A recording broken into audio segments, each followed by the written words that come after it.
Welcome to the Great Detectives of Old Time Radio from Boise, Idaho. This is your host, Adam Graham. If you have a comment, email it to me, box13@greatdetectives.net. Follow us on Twitter at Radio Detectives and check us out on Instagram, instagram.com/greatdetectives.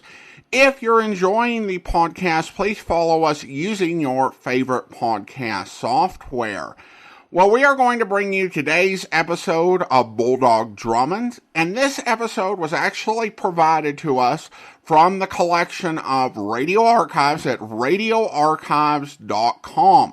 Radio Archives provides high-quality old-time radio collections, pulp fiction ebooks, including the pulp legend The Spider, as well as pulp fiction audiobooks. Listeners to this podcast can send an email to detectives@radioarchives.com and obtain free samples of each of these types of products. That's detectives@radioarchives.com.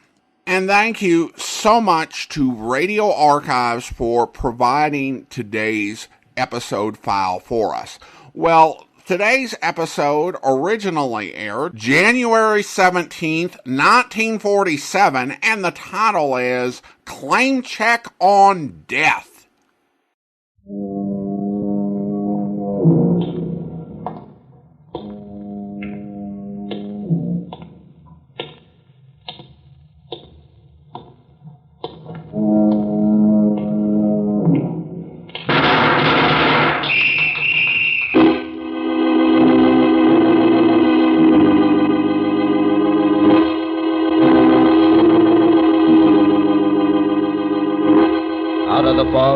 Out of the night and into his American adventures comes Bulldog Drummond.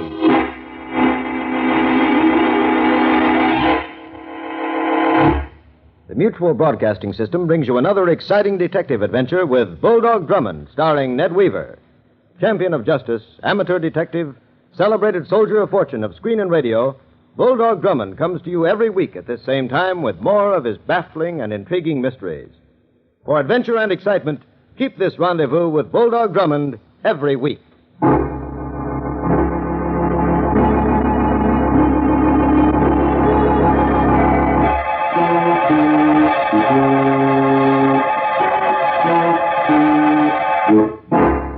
And now, to tell us of his latest adventure, here is Bulldog Drummond.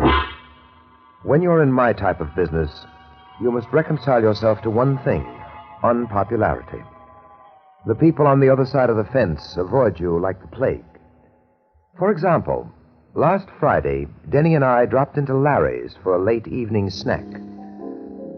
Larry's is one of those intimate little spots on West 47th Street with the usual assortment of cartoon caricatures on the walls and the usual assortment of shady characters at the tables.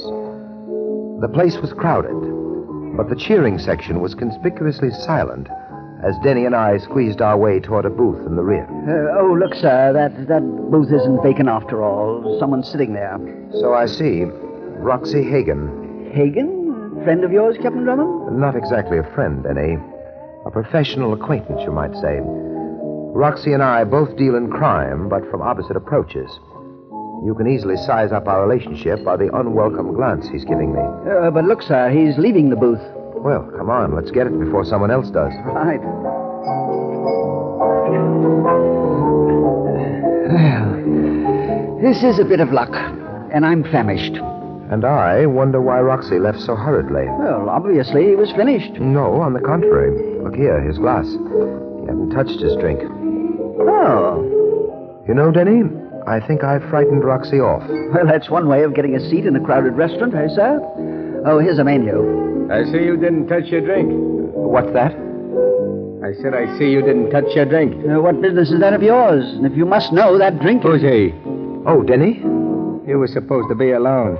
He's usually with me. Well, if you say he's all right. He's all right. Move over, you. Now, look here, I said over. But I... Over, Denny. Yes, sir. Let's get down to business. A good idea. I got it with me. You see, Denny, he's got it with him. Oh, he has? Oh, that's fine. Hey, what am I talking about? What's the matter with him? He's the confused type. Well, tell him to shut up. Why, of all the... Shut up, Denny. Yes, sir. Now, here's your ticket. You hold it until I tell you where and when to deliver. Is that clear? Quite clear. All right. Now, your telephone number. Elwood 8 9970. Elwood 8 9970. Here's the envelope. Al said that was the deal. If Al said that's what it was, that's what it is. Now, wait for my call. I'll be waiting. You'll be hearing from me. Well, sir, would you mind telling me what this is all about? Denny, I wish I knew. Huh? You don't know the man? Never saw him before in my life. But he gave you that ticket. Yes, I'm afraid it's a case of mistaken identity. Oh? What kind of a ticket is it? Obviously, it's a parcel claim check of some sort. And he wants to ensure its safekeeping. Well, what are we going to do about it? We're going home and wait for our mysterious visitor's call. Oh, but how do you know he'll call? Oh, there's no doubt about that. He'll call, all right. What makes you so sure? Because, Denny, he's made a sizable investment in us. In us? Look for yourself in this envelope. There's a $1,000 bill.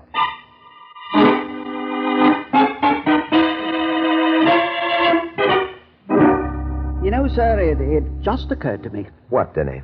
Roxy Hagen. You said yourself we frightened him off at Larry's tonight. That claim check and the $1,000 bill were meant for him. Undoubtedly. Well, then why not look up Roxy and get to the bottom of this? Because, Denny, I've an idea that Roxy will look us up in short order. We'll just sit and wait for developments. In this instance, we'll let the case come to us. Don't forget, we're holding the trump card. And, it looks as if someone is about to make a bid. Hello? Hello, Elwood 89970. Yes? I'm calling about Steve. Steve? Yes, Steve Mantel, the man you met at Larry's. Oh, yes. Well, this is very important. He wants me to bring you to him. And who are you? Oh, I'm Rita Miller. I'm Steve's fiancée. Very well, Miss Miller. Where shall we meet? Well, you'd better come here to my apartment. It's 33 Grove Place, 3A. I'm afraid to leave this building. Why? What's the matter? A man has been following me since I left Steve. And for the past hour, he's been watching my apartment from the street.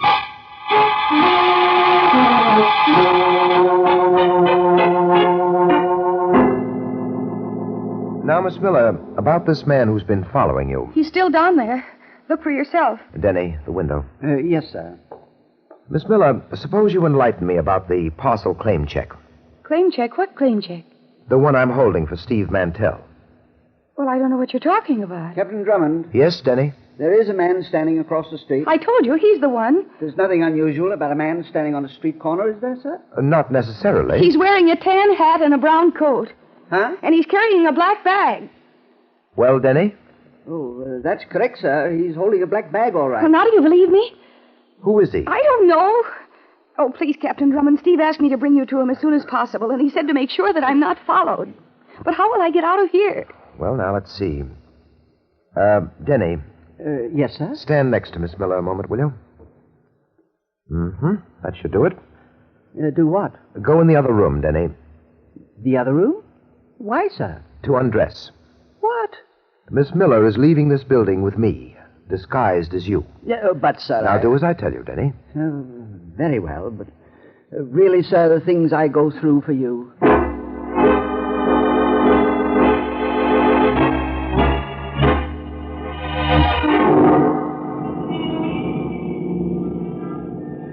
Poor Denny. Well, anyway, Miss Miller, it worked. We're not being followed. Thank heavens. Now I can take this derby off. Better leave it on, just in case. Oh, Which way? it's Elm Street, 347. It's only a few blocks from here. Miss Miller, what sort of business is your fiancé in? Steve, he's a laboratory technician. Where? Well, he just came in from Chicago the day before yesterday. He finished an assignment there. I see, Chicago. Uh-huh. After we're married, we expect to go back to Chicago. As soon as Steve completes some work here. What kind of work? Oh, I don't know, really. Steve just said it was very important to him. And profitable? What do you mean by that? Nothing. Captain Drummond, you've got to tell me what it's all about. Frankly, Miss Miller, I'm as much in the dark as you are. But I'm sure Steve Mantel can enlighten the both of us. What number did you say? 347. It's that brownstone next to the apartment house there. Yes, this is it. There.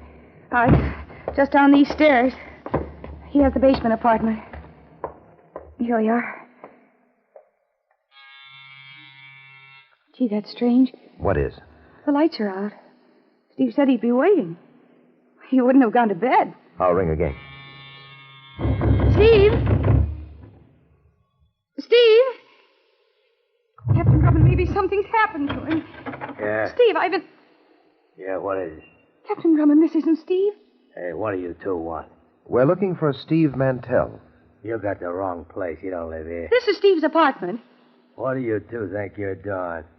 You getting me out of bed in the middle of the night to play games? Steve lives here. I saw him here only a few hours ago. Is that Dane crazy? Believe me, Captain Drummond, that's the truth.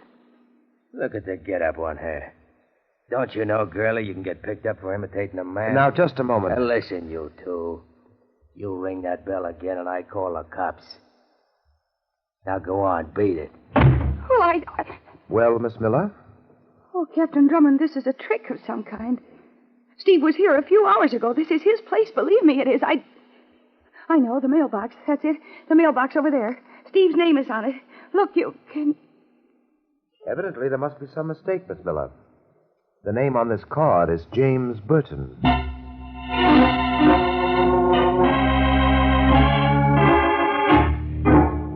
Now, try to get some rest, Miss Miller. But where can Steve be? That's what we're going to try to find out. Denny? Yes, I'm ready, sir. All right, let's get started. I'll call you, Miss Miller, just as soon as I have a lead. Come on, Denny. What about the man with the black bag who was keeping a watch in this building? Oh, he left a few moments after you departed with Miss Miller. By the way, sir, where are you going to stop to look for Steve Mantel? At 347 Elm Street. But you said it looked as if Mantel didn't live there. It only looked that way, Denny. What do you mean? The man in pajamas who answered the door. What about him? He said we awakened him. I looked him over quite carefully. And? Well, it isn't customary, Denny, for a man who wears pajamas to sleep with socks and shoes on.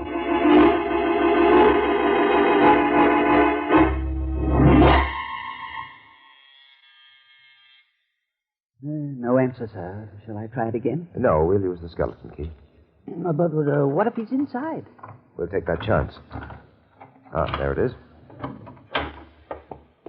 See if you can find the light switch. Yes. Oh, I have it, sir. Well, My word, what a mess. Looks as if a cyclone hit the place. see what's in the next room, Denny. Yes, sir. Oh, Denny, Yes? never mind that next room. Oh, did you find something? Yes, what we came for. Behind this couch. There he is, Steve Mantel. Dead? Yes, Denny. Very dead.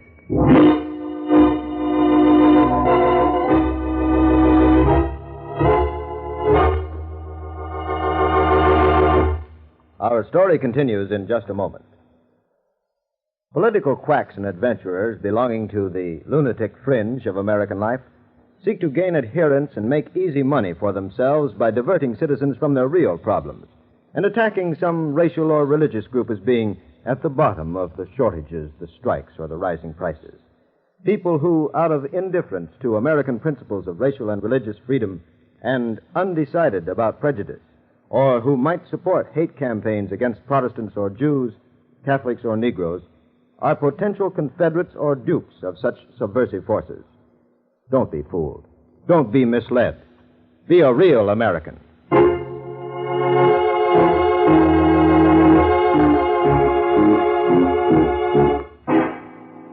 And now, back to our Bulldog Drummond adventure.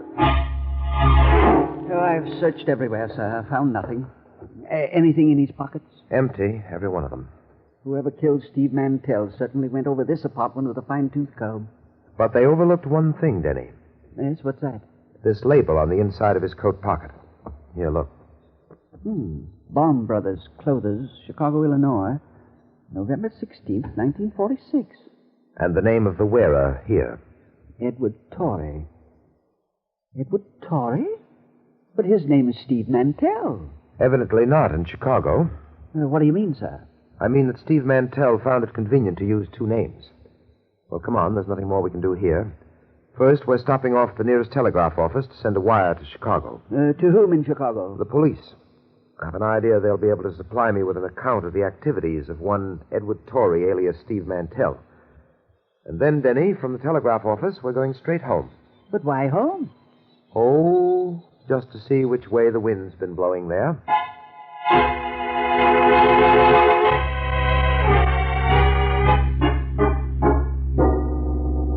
Good heavens, sir. Look at our place. As you said about Steve Mantel's apartment, it looks as if a cyclone had hit it. Probably the same one. Oh, so that's what you meant about coming home to see which way the wind was blowing. That's what I meant. Then you expected to find our apartment this way. I did, Denny. Someone had an idea that the claim check would be here. Roxy Hagen. He's the one, sir. He knew Mantel gave you the ticket. You yourself said he would look us up. He was here, and he killed Mantel. I don't doubt that Roxy was here, Denny, but as for Mantel's murderer, I'd elect the man in the pajamas as the most likely suspect. Just the same, sir. I think it's about time we had Roxy taken in by the police. Not at all. Roxy will be of much more value to us on the loose, at least for the time being. At present, my main concern is the claim check. Whatever parcel it's redeemable for must certainly be of great value. It certainly must. Mantel gave us a $1,000 bill to guarantee the check's safekeeping. He saved the check, but not himself. There's no mistake he was murdered because of it. Yes, and our place here turned topsy-turvy in the search for it. Well, anyway, there's comfort in knowing that you have it with you. Now we can find out what makes it so valuable. I haven't it with me, Denny. What? You left it here? No, I mailed it. You mailed it? While you were waiting outside the telegraph office. It'll arrive here safe and sound in the first mail tomorrow morning.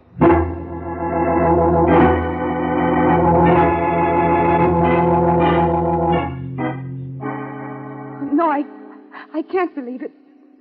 Steve isn't dead. Yes, Miss Miller, Steve Mantel was murdered. Why? Steve never did anything wrong to anybody. Why would anybody want to kill him? Miss Miller, I've an idea that Steve Mantel wasn't everything you thought he was. What do you mean by that? I'm not sure, but I should know by morning. What are you talking about? I expect a wire from the Chicago police in answer to an inquiry of mine concerning Steve Mantel. And, in addition, an important envelope will arrive by the first mail. No, Captain Drummond, you're wrong. I know you're wrong. Steve wouldn't Captain Drummond. Yes, Denny? The man with the black bag. I just saw him from the window. Got out of an auto downstairs. He's standing on the corner again. All right. Miss Miller. Yes. I want you to remain here in your apartment. I'll call you in the morning. Come along, Denny. It's about time we had a talk with that man with the black bag.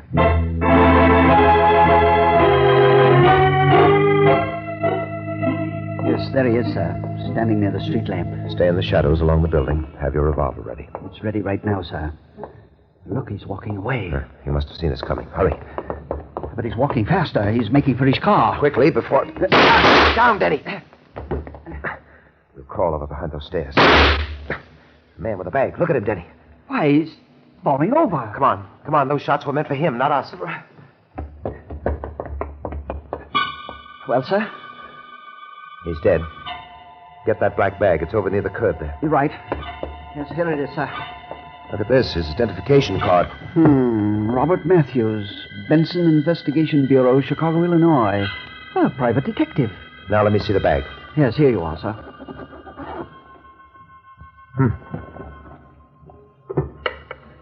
An odd-looking box, those dials. It looks like some sort of a radio, a short-wave set of some kind. It picks up waves, Denny, but not sound waves. Yes, but what kind is it? A Geiger counter. It's used to detect and measure the presence of radioactivity in the atmosphere. Oh, yes, I remember now. The atomic bomb. I remember seeing it in the newsreels. It was used in the atomic bomb tests. That's right. Oh, sir, the atomic bomb. The parcel claim check. Must be for a package that contains an atomic bomb. Denny. Heavens, sir, here we are. Easy, Denny. I'm sure an atomic bomb isn't involved in this. You can rest assured the city's peace will be undisturbed. As for us, we'll just have to wait for the claim check in the mail.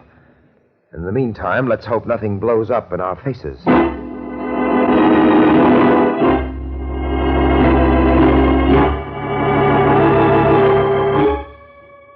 dear, of all the mornings for the mail to be late, this above all days. Don't worry, Denny. It'll be along any minute. Yes, hello. Captain Hugh Drummond. Who's calling? This is Western Union, a telegram from Chicago for Captain Drummond. Oh, just a moment. Captain Drummond, the wire from Chicago is here. Oh, give me the phone. Captain Drummond speaking. A wire from Police Headquarters, Chicago. Yes, go ahead, read it. regarding your inquiry concerning Edward Torrey. Subject is wanted for questioning in connection with theft of $100,000 worth of radium from Chicago office of Crystal Laboratories. Case in addition to police in hands of Benson Investigation Bureau. Signed, Inspector C.F. Bradley. Thank you very much. Well, Denny, you can rest easier. It's definitely not an atomic bomb. Radium. Radium? $100,000 worth, to be exact, stolen from a laboratory in Chicago. The pieces begin to fit together. Robert Matthews of the Benson Investigation Bureau was trying to track down that stolen radium. That's why he was killed. Mantel stole the radium? Mantel, under the name of Edward Torrey. But, sir, why was Matthews carrying the Geiger counter? Well, Denny, radium, too, sends off radioactive elements. That must be the mail at last. I'll get it. Yes? Hello, Drummond. Well, the gentleman of the pajamas. I hardly recognized you without your nocturnal get-up. Yeah. But you recognize this, don't you? Offhand, I'd say that's a revolver. You win the $64. Captain Drummond, did the envelope come... Oh, dear. All right. Back up, both of you. We have a visitor, Denny. Not for long. Oh, by the way, Drummond, the mailman won't be here this morning. Your mail was picked up for you. Don't you know it's impolite to read other people's mail? Funny man. It's also illegal. You too, huh? Turn around, funny man. I said around. This ain't a dime store toy. Now around. Face that wall, that's it. Both you funny men cracked your last joke. Oh! Captain Drummond. Yes, Denny. You all right? So far. Oh. Denny, look behind us. Why, it's he. Yes, and as dead as he would have had us. But where did the shot come from? There's no time to investigate now. Get the Geiger counter and hurry. Yes, sir. We're going radium hunting. But where are we going to look? We don't have the claim check. I remember the number. It was 862. Oh, but what good's the number? We don't even know where the parcel is stored. Denny, if you came from Chicago by train and you wanted to check a parcel immediately upon arrival, where would you do it? Why, at Grand Central Station, of course. That's where we begin. Grand Central Station.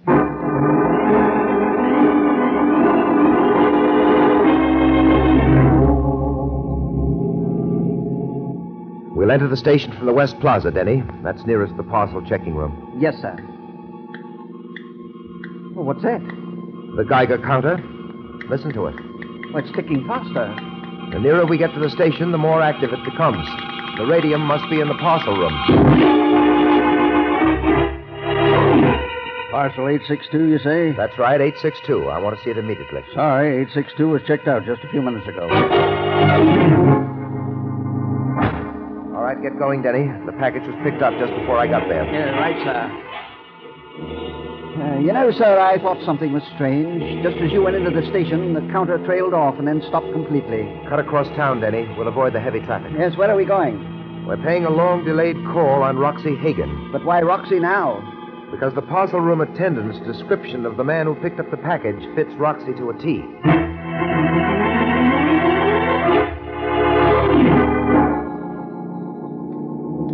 Sir, the counter's starting up. We're on the right trail again. Yes, and we're getting nearer to Roxy's place.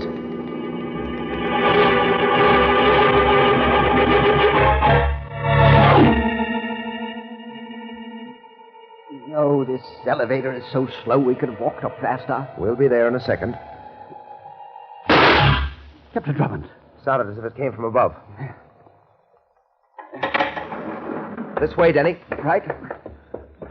Popping 6-3.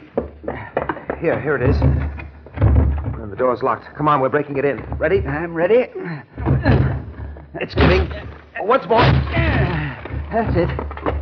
But look, sir, the window's open. He must have gone down the fire escape. No, Denny. Look. Over there on the floor. Oh. It's Roxy. Yes. And it looks as if we won't have that talk with him after all.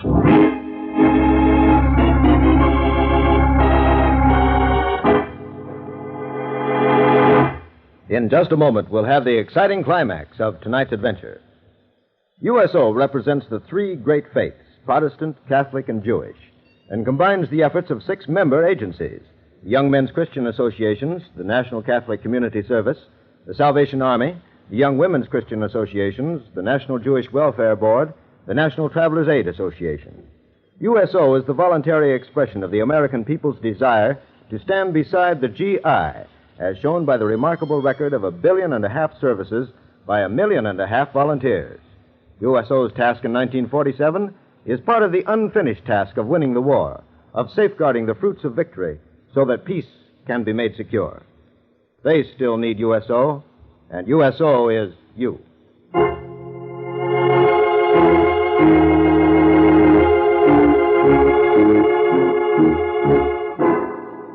And now, back to the exciting climax of our story.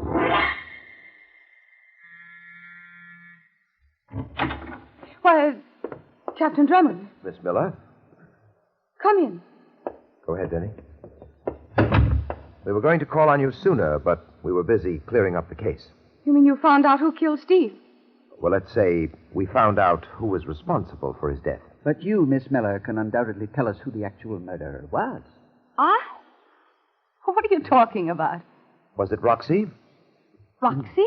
Or was it the gentleman of the pajamas? What are you... Or did you do that one yourself, too? Captain Drummond, I demand to know what you mean. Rather a good actress, too, in addition to her other talents, huh, Denny? Oh, I don't know, sir. I would say her performance is a bit too studied, deliberate. I don't know what you two are driving at, or what ideas you have, but I'm sure that the police will settle this. You know, Miss Miller, I thought the same thing. That's why I took the liberty of calling them. They should arrive shortly. But in the meantime, you might turn the Radium over to us. Radium? Yes, I'd feel much better if it were in our hands. Radium? Denny, you might demonstrate our little gadget. With pleasure, sir. Now, Miss Miller, here's a little item that no household should be without, especially if a radium thief should be lurking about. All right, Denny, switch it on. Interesting item, isn't it, Miss Miller? No? That's enough, Denny. Well, what have you proven, Captain Drummond? Oh, now, really, Miss Miller, for a person with such a keen interest in radium, I'm surprised at your ignorance concerning our little telltale mechanism.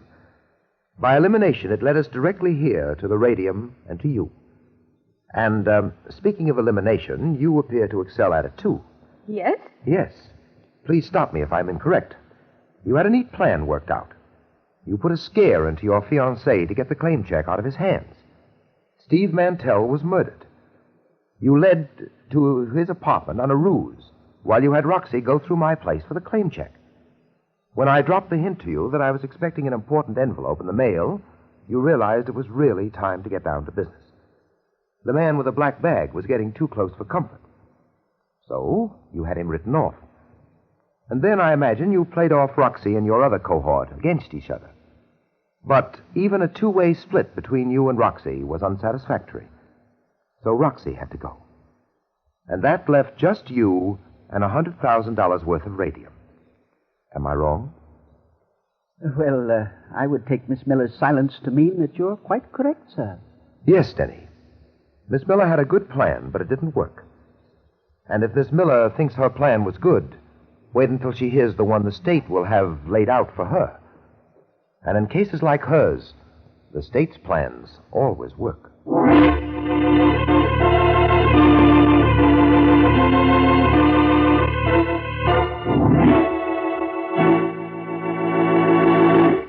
Bulldog Drummond will return in just a moment to tell us about next week's story. Let's hold down traffic deaths and injuries. Death on our highways is increasing. Traffic accidents have been mounting since the end of the war. Smash-ups have reached more than once a minute, all day, every day in the year. But the encouraging thing is that accident prevention education has actually succeeded in holding down accidents below the level of 1941, the last pre-war year. The job can be done. Lives can be saved. And now, here is Bulldog Drummond to tell us about next week's story. Next week's story has many curious features.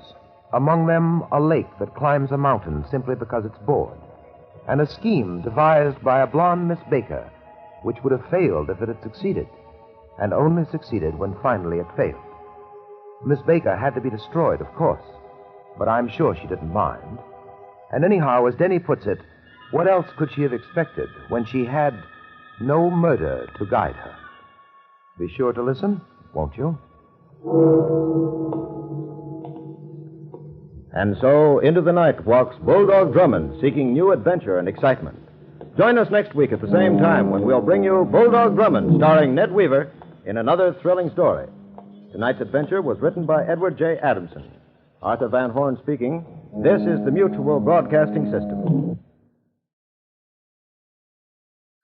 Welcome back. Miss Miller, or Killer, was played by none other than Mercedes McCambridge. Those who have listened to the podcast for a while may recognize her as the lead actress in the series Defense Attorney. Her star was definitely rising at this point. She had worked on Orson Welles' summer program the previous year and would also have some prominent roles and appearances in the series Studio One before starting to land lead roles in both radio and television in the 1950s. I suspected Miss Miller from the beginning, though I think more on general principle than anything else. Captain Drummond did too, which is why he pretended to fall for that ruse at the apartment. The opening bit is a bit odd, bemoaning the downside of being a detective is being unpopular with criminals. Well, given the limited size of the criminal class, that really shouldn't pose too much problems. Just don't go to criminal hangouts and dive bars for casual dinners. But I do love the setup of mistaken identity. Again, that's personally why I don't go to criminal hangouts for dinner, but I guess that's just me. The $1,000 bill is really interesting because I don't think we've heard a denomination that high being used before. I mean, we played more than 4,000 episodes, so I could be wrong. Now, of course, the $1,000 bills are not currently being printed, haven't been for about 80 years. The Treasury stopped printing bills above the $100 denomination about a year before this episode in December 1945, although it would be another quarter century before President Nixon declared them discontinued. And they're still legal tender, but the best information I can find is that there's about 1 million of them around, which is more than the $500 bill. The modern $1,000 bill featured Grover Cleveland on the face, which appeals to me because I like Grover Cleveland. The overall plot of the story showed one of Bulldog Drummond's strengths, which were to tell stories that were timely and of interest to listeners. We heard some examples of that in their World War II programs, as well as some of the synopsises I found in newspapers. At the end of World War II, America really had entered into the atomic age, and stories about stolen theft of radioactive materials or radioactive isotopes would become a plot point in a lot of fiction over the next few decades. The one that springs to mind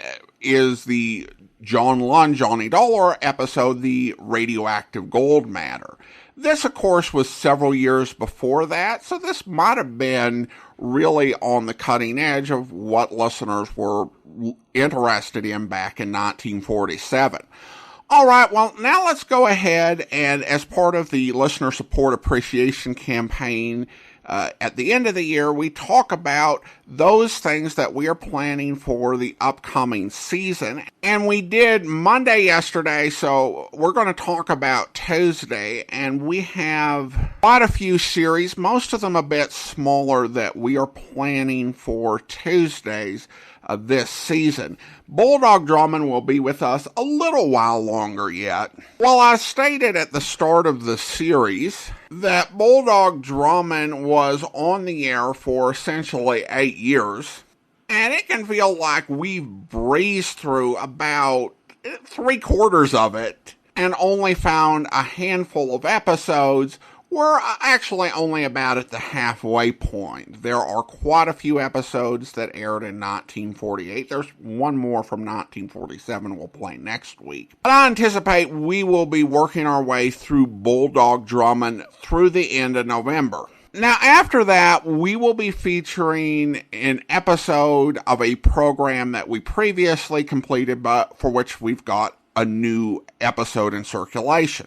We were going to do Hot Copy, but I moved that back. While we only have 2 episodes of that series, it's an interesting program, and I want to give it more attention than I could do during the holidays.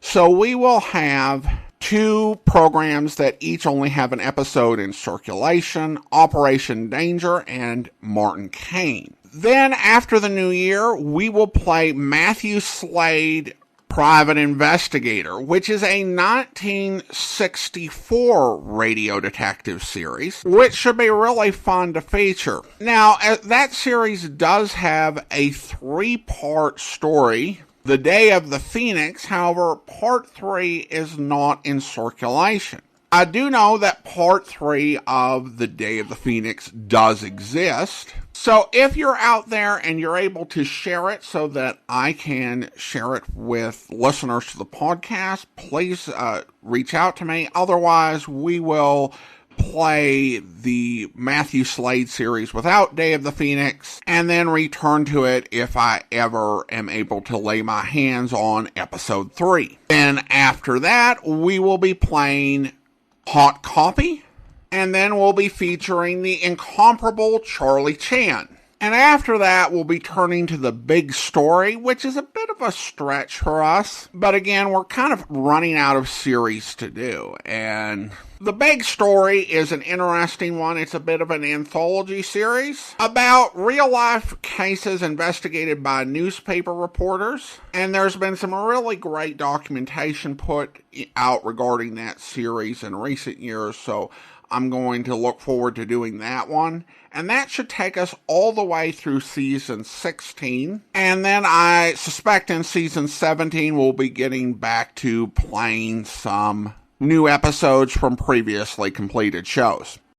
We turn now to listener comments and feedback, and Kathleen writes on the Bulldog Drummond episode Escape into Death on YouTube, I also find it strange that these episodes have the long interlude music. Usually I associate it with radio programs that are a little older than 1945.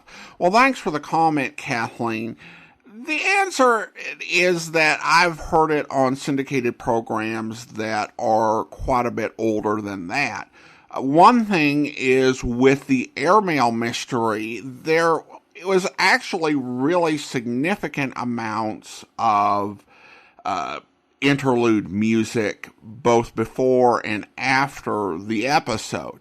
Now, you probably did not hear this as much on the podcast because since the airmail mystery had 15-minute episodes, we played 2 episodes at a time. And when we play 2 episodes at a time, we will generally cut the ending film music from the first part and the beginning film music for the second part.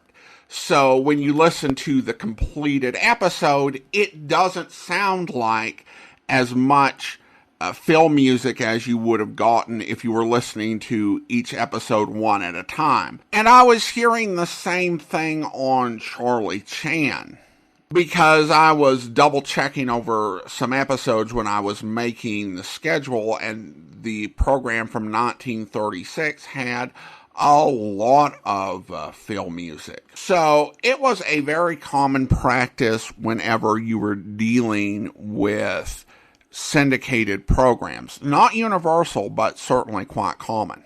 Thanks so much for the question, Kathleen.